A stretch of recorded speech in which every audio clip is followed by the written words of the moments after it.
Hey there! If you're looking for a fun and easy way to earn rewards, including cash and prizes, check out the link in the video description. Joe Biden will this week sign an executive order to temporarily close the southern U.S. border to asylum seekers in a sharp political U-turn aimed at stemming a record migrant surge and winning support on a key voter concern in a presidential election year. The U.S. president is expected to sign the order as early as Tuesday to seal the border with Mexico to migrants when numbers of asylum claimants rise above a daily threshold of 2,500. Mayors of several U.S. border cities are expected to be present in the White House for Biden's announcement. Biden's move echoes a similar approach adopted by Donald Trump in 2018 when he was president and reverses his one-time philosophical opposition to his predecessor's hostility to migrants.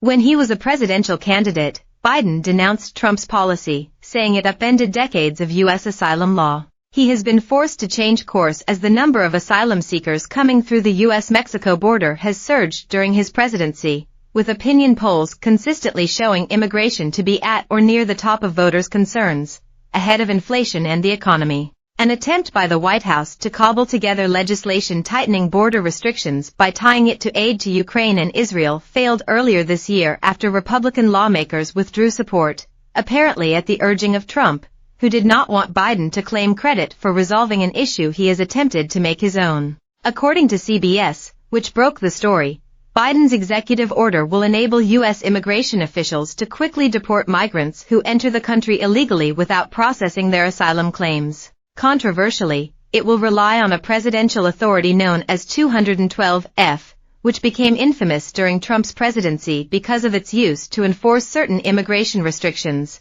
including travel bans from Muslim countries. Like Trump's restrictions, Biden's order is likely to face legal challenges. The order comes at a moment when the number of migrants crossing from Mexico is down in the past 6 months, a trend attributed to stronger enforcement on the part of the Mexican authorities, but which is not expected to sustain itself. An estimated 179,000 border encounters were recorded in April, according to U.S. Customs and Border Protection figures, compared with a record high of 302,000 last December.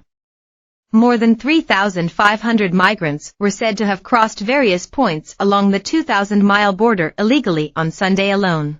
Biden initially rolled back Trump's restrictive border policies after taking office in January 2021, issuing orders to freeze his predecessor's border wall construction and reissuing protections set up under the 2012 Deferred Action for Childhood Arrivals, DACA, scheme originally adopted by the Barack Obama White House. Biden suspended Trump's Remain in Mexico policy, whereby asylum seekers were forced to wait in Mexico while their U.S. immigration claims were being considered, on the first day of his administration before the Homeland Security Department formally canceled it months later.